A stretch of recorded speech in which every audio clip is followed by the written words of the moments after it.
Hi, this is Alex, and I'm so excited to have you here with me. Like today, this topic is so close to my heart. Like, I want to take you through the unexpected ways of fear of failure and how it can show up in your business, and how, when it shows up, is actually a good sign. And I want to explain how to move through it to create your breakthrough year. And I want to start off with this quote: Strength doesn't come from what you can do, it comes from pushing yourself to do what you thought you couldn't. And let that one sink in.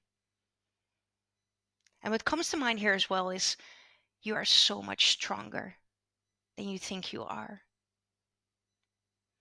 wiser, more resilient, more powerful. Because the thing that comes to mind often, and if I look at most of my clients, their biggest block is their fear of failure. It slows them down.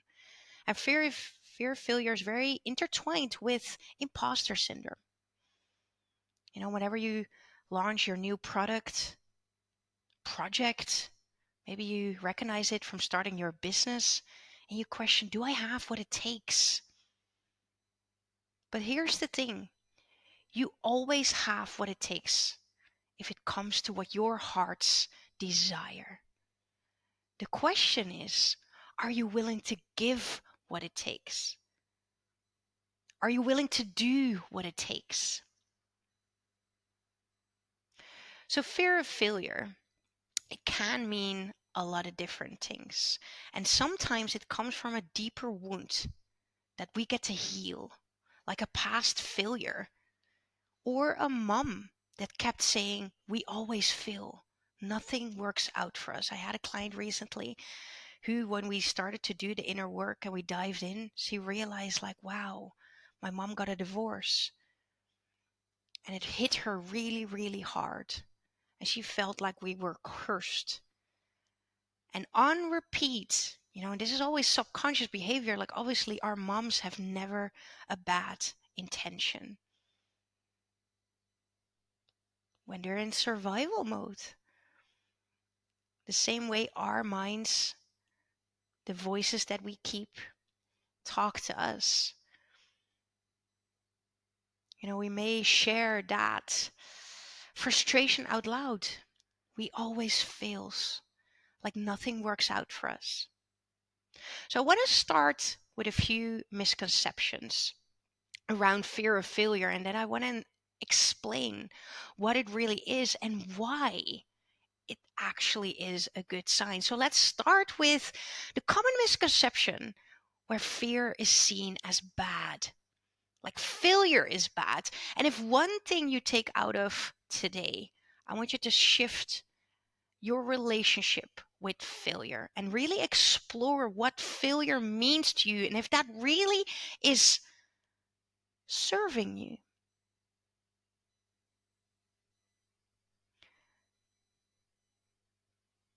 Because there's one thing, our subconscious mind, that's 96% of everything we do. And there's one thing that I need you to understand is that your mind, all our minds, because we have the same operating system, it has this one job, and that is to keep you safe and sane. So when people refer to self sabotage, it's a protection mechanism. And your fear of failure does the same, because your mind loves what is familiar. It's your zone of comfort. So even when your current situation sucks, it's what you know. And think about the mom who is stuck in a bad marriage. And she has two children. She's unhappy. Maybe she's even being abused. Could be emotional abuse. But where does she go from there? Alone, two kids. Where would they live? How would that work out? Like, so many questions unanswered. And what happens is these type of situations, and this is obviously like, a threat, but your mind will try to protect you by coming up with all these rational thoughts of why leaving is not such a good idea. And then the thoughts may arise, hey, he can change. He's not that bad. Maybe I'll try a marriage counselor one more time. It isn't that bad. Maybe it's me. And you rationalize the problem away out of protection. Because again, your mind likes to keep you safe and sane. And unfortunately, what your mind feels safe isn't necessarily what is safe to you. It's literally the familiar. And this is where the saying, feel the fear and do it anyway, comes from. Because it's a clear sign when you feel the fear of failure that you're moving into unfamiliar territory. You are stepping out of your comfort zone. So it's a sign of growth. So whenever you experience fear of failure, when instead of thinking it's bad, think of it like, yes, I'm growing. Yes, I am expanding. Yes, this is exactly what I want when I want to grow my business. So when fear of failure kicks in, there's always a choice to make. Stay where you are or grow. It's like nature. You plant a seed and it either grows or dies.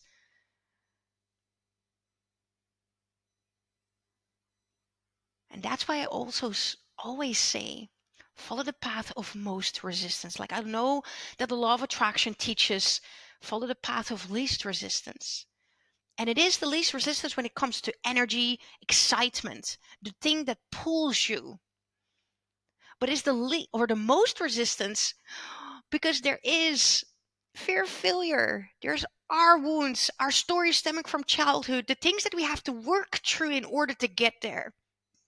And that's why the path of most resistance is leading us out of our comfort zone. And the path of least resistance, that's what we know. It's the familiar.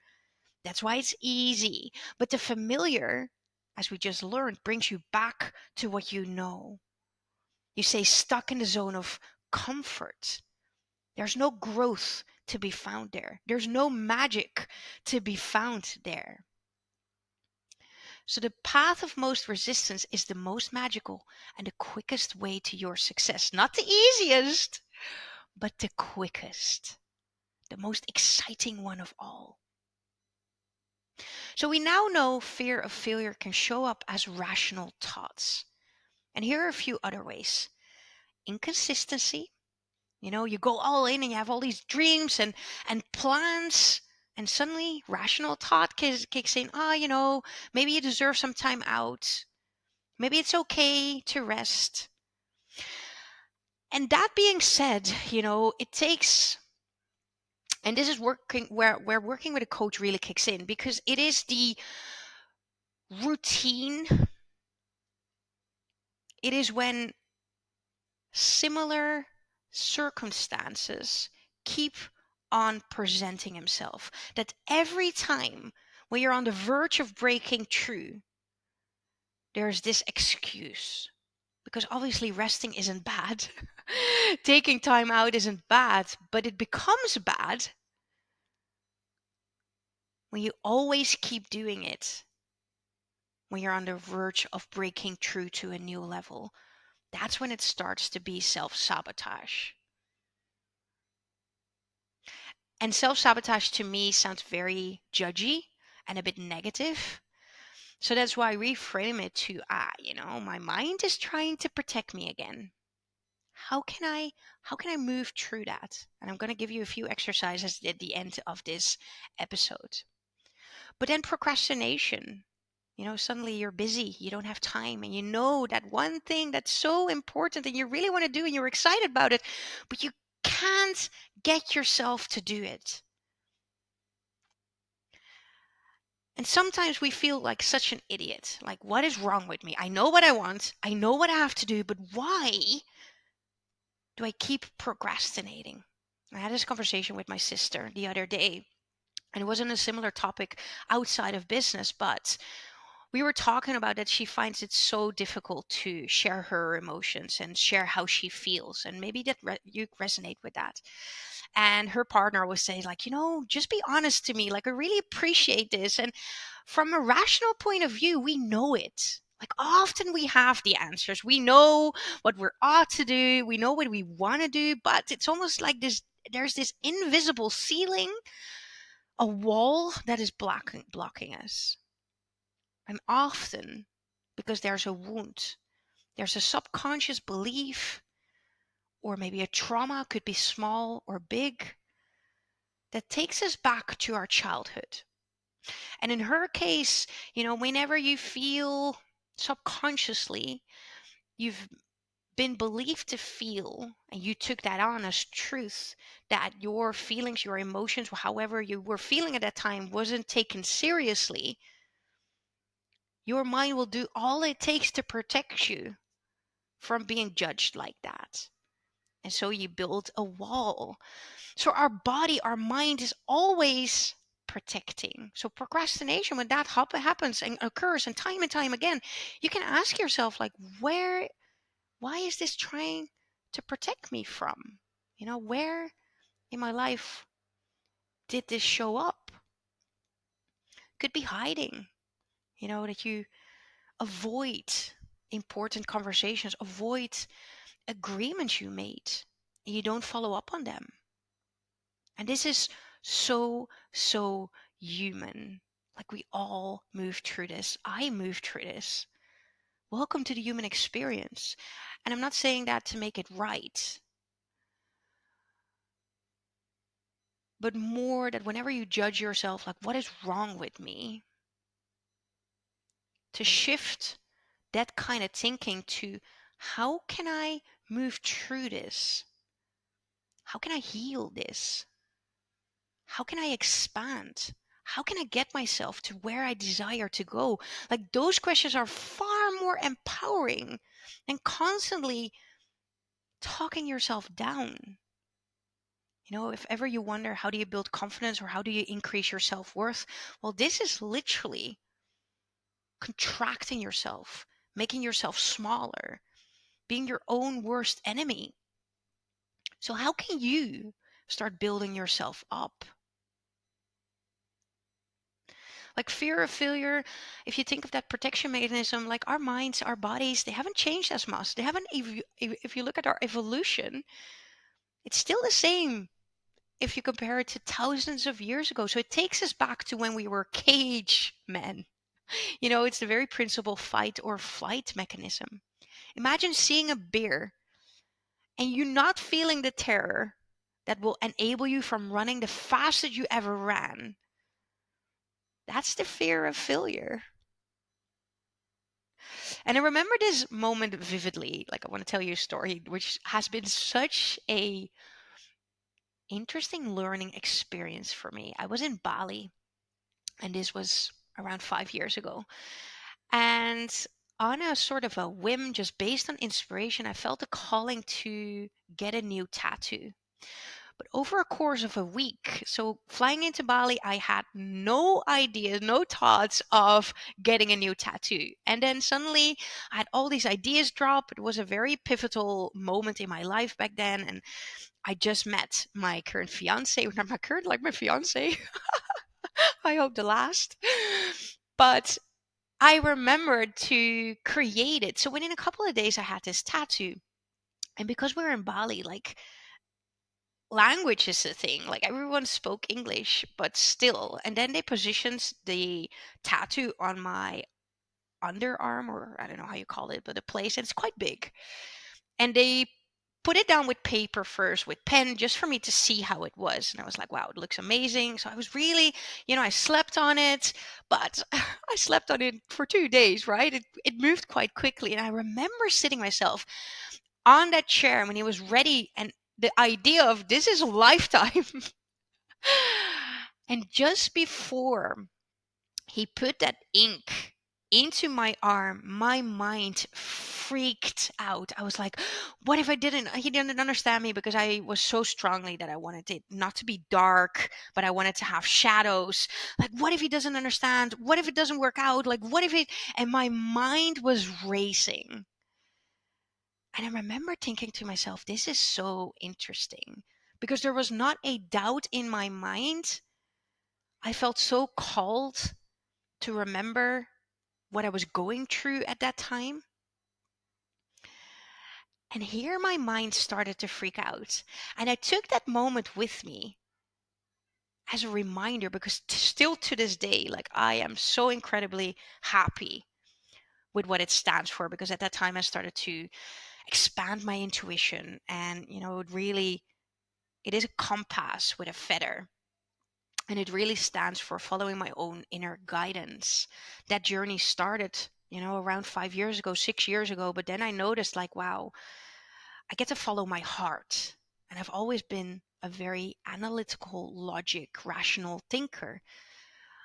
I wasn't in tune with my feelings. And then intuitively, and that's also what led me and how my partner and I, Jordi and I, started. So it had such an emotional, big meaning for me. And still to this day, but realizing it, that's why I always tell my clients the same, like I'm telling you: be a Girl Scout, look for proof, because we have a lifetime of history and therefore a lifetime of proof to know, like, hey, when is the last time fear of failure creeped up on me? What did I do?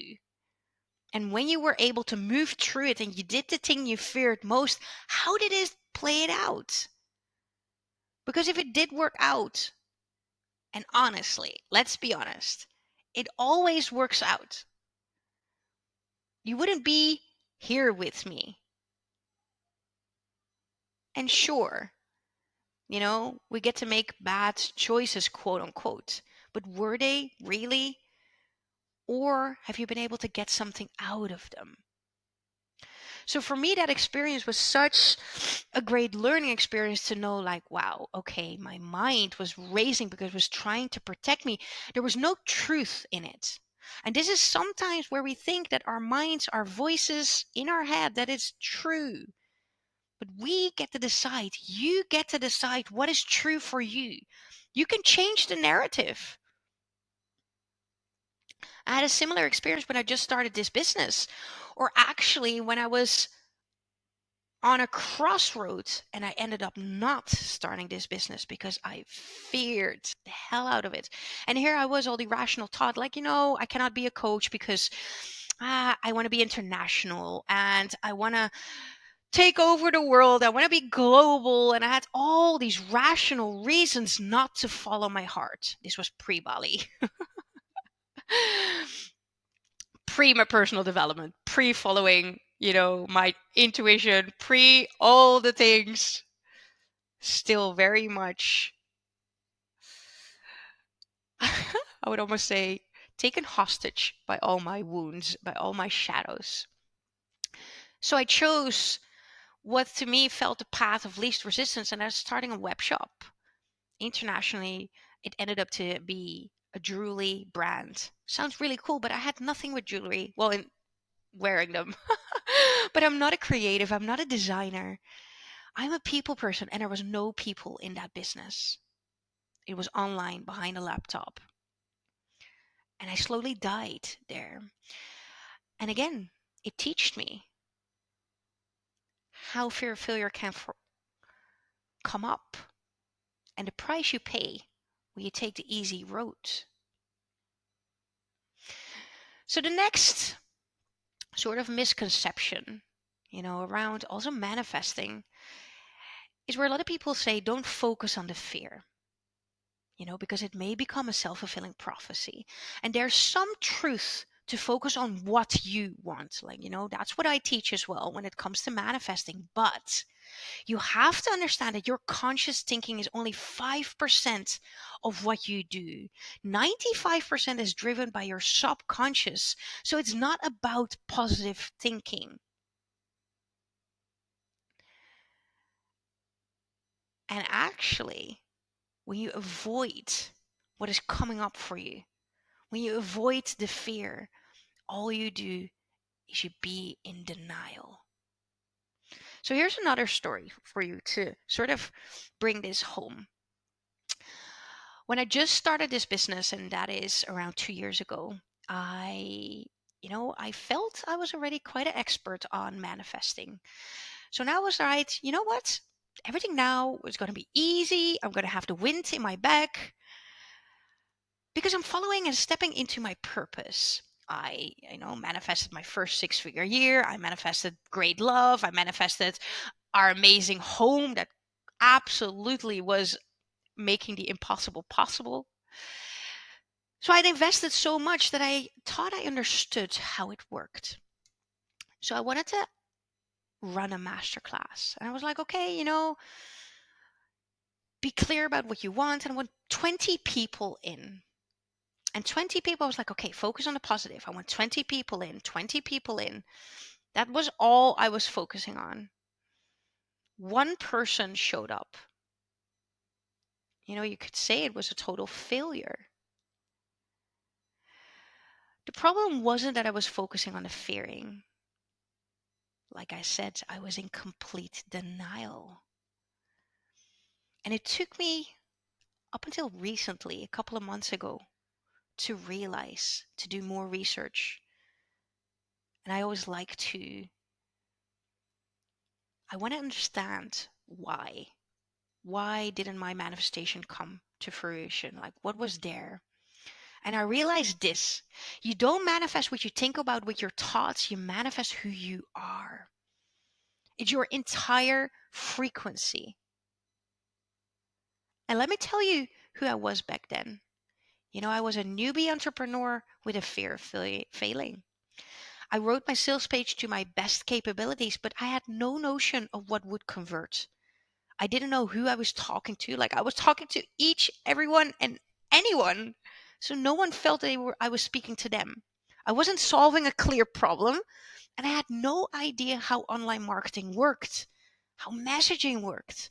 So of course no one showed up. It's no rocket science.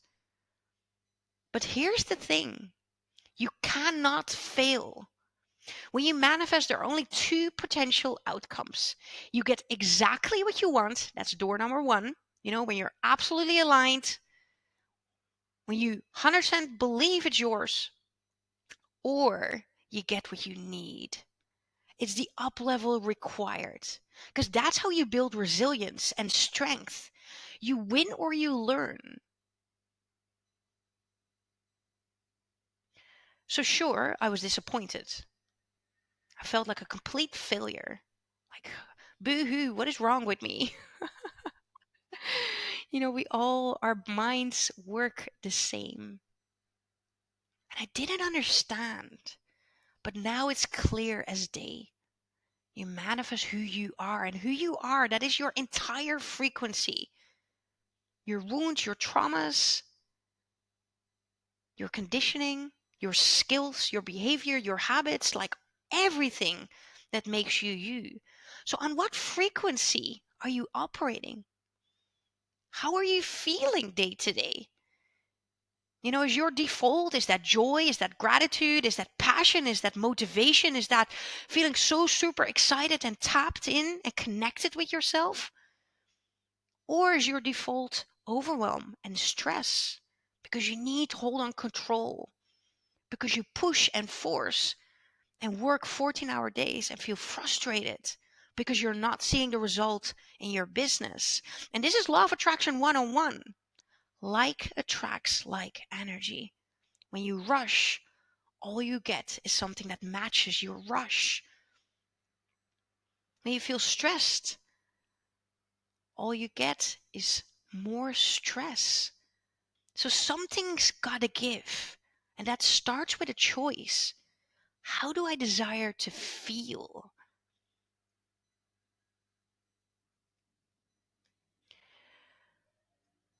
Then realize that your business results are not personal. Because if you fear failure, you are making your business about you. And when you shift to serving, to solve the problems of others, and I know you are solving problems, how can you ever fail? Like, there's literally no failure possible. You may refine your messaging, refine your positioning, but you are helping people. You are in the problem solving business. So what I shared before is that for a good 5 years, 6 years in the company, but I worked my way up. So within my first year, I promoted to country manager, then general manager, and I was leading a multi-seven-figure business. I was leading a team of 20. Big responsibility.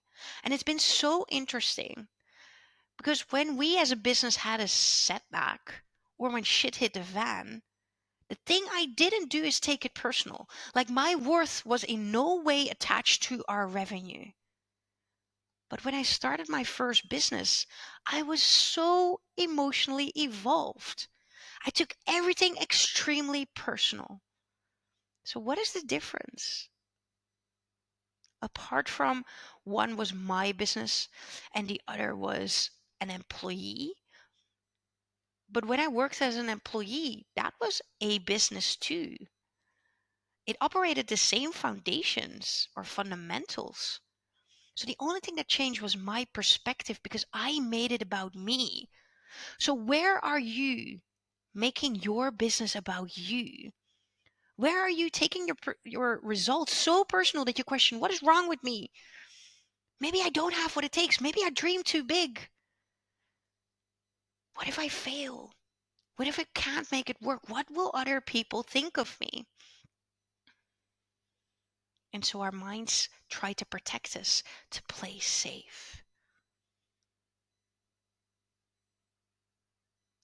Your job is to be the best there is, to be looking for solutions instead of focusing on the problems, to learn from every mistake and every failure. Because there's one thing certain: we will fail again. I will fail again. You will fail again. It's part of this human experience. Like we are forever a work in progress, me included. New level, new devil. So you have to be willing to fail in order to succeed. Like when you fear failure, you fear success. Like it's that simple. When you take it personal, it slows you down because you hold back. Because, like I said, you play safe. And I don't know if you are a football fan. Like I love like nearly all documentaries on Netflix on athletes I watched because I'm so fascinated with, our Olympic medalists. Fascinated what gets them there, fascinated in their mindset.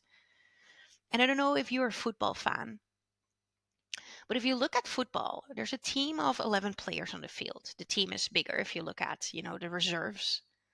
But even if you have all-star players, the person that brings it to a whole, that actually makes it a team, is the manager. The manager leads the A-class football players to win their titles. Like how often do you hear that a manager is sacked because the team wasn't performing? So there is a level of ownership and taking responsibility and realizing that you can't build an A-level business with C-level players. Your business rises and falls with you, your expertise, your skills. So you have to ask yourself, with what level am I operating my business? Am I an A-level player? And an A-level player doesn't question themselves. They do the work. They train their skills. And how do you train your skills? And this is something that came up with one of my sessions last week because my client was so disappointed in her launch. It was the best launch ever. Easiest money made ever. But she expected more.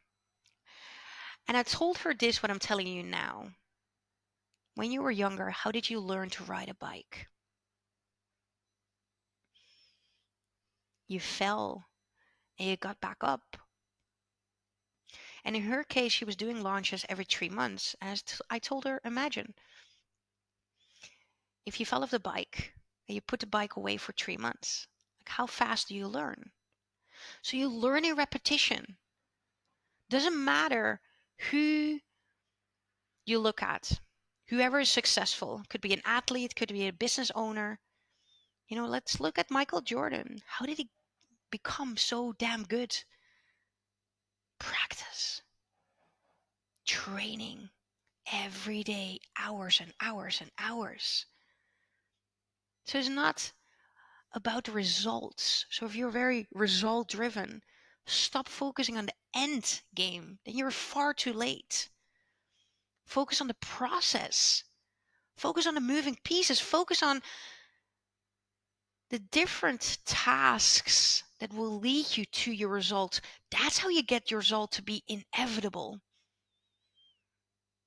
Fine tune and look at it with an open mind, with the mindset of an adventurer or a scientist. Like, okay, where can I improve? Because you can't grow what you can't measure. So you look at it openly. This is what I got. I'm not where I want to be. How do I get myself there? What needs improving? What skills do I need? What habits? What routines? Like whatever. What is this? What does my business need from me? If you look at your end goal, what does your goal need from you? And this is where the powerhouse CEO comes in. I help the women inside my program to move from a hustlepreneur to a powerhouse CEO. It's empowering you to rise, being into the best leader, getting you into the Champions League of A players. And that's mostly to do with the inner work, to shift your perspective from result driven to being purpose driven, to be of service. Whole different ball game. Then let's dive into the idea of overnight success. When you push for viral reels, or so many coaches or mentors that share like, I made 10K on this one reel. What a BS. Because again, the only reason that one reel made 10K is because that person put in the work. That person got to a mastery level. And I'll put my hands in the fire that minimum of 100, if not 1,000 reels came before. Depending on the level of skill. It takes practice. It takes mastery. And I'll be honest, I hate the word realistic because I believe there's no such thing.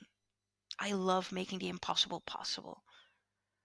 However, how some mentors promise to see results within 3 months, like an overnight success. That totally depends on where you are at. It depends on what you're willing to do for it. But also, we have to honor that there's a part of your business that requires patience. If you look, and again, that's that level of mastery. How do you become really good? Like imagine learning a new language. How do you learn a new language? You won't suddenly wake up and speak Spanish. You put in the work, and some learn fast, some learn slow, some dedicate and devote themselves to learn Spanish 5 hours a day because they love it. Like here in Holland, you have a monastery, if that's a word, and people can go in for a week and it's 24/7. Well, minus the 8 hours of sleep. And they indulge themselves in the language. They're not, they can't have their mobile phones on them. There is just full on practice. It's quite expensive as well. But you walk in not speaking Dutch and you walk out and you speak Dutch fluently. So what is realistic? It comes down to what are you willing to do and how quickly are you learning and adapting. Learning the piano the same. It takes repetition. Building a business is so many levels of skill. And the more you learn, the faster it will go. The sooner you get out of your way, thinking that there's something wrong with you, that you may not have what it takes, learn what it takes. Become what it takes.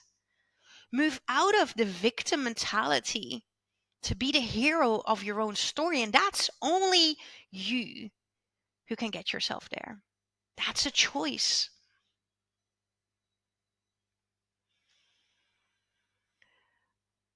So being realistic, some people can make $1 million their first year. Some people already have a network. Some people are very pro risk, and are willing to invest a lot of money. Other people are not. So you move slower. And that's also the case in where and who do you invest your money in. But realistic is no such thing.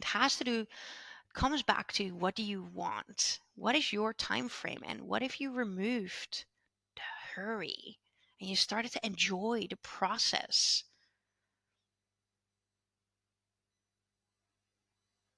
So what to do when you fear failure? Well, here are 3 steps. 1, ask yourself, if I couldn't fail and everything would work out, what would I do? So imagine you have the idea to start a podcast, or you have an idea for a product that's been on your mind for months, but you fear, like, what if no one buys it? Well, if I couldn't fail and everything would work out, what would I do? Do I feel excited about this product or products? And ask yourself, why do I want it? Because that why is so crucial. Because if that why, I think of that person that starts to study to be a lawyer just because their parents were lawyers, that's not very a sustainable energy. It's not a driver. If you want something, start a business because you're looking to prove yourself, because you want people to validate you, you want to be seen, that's all very sort of negative energy.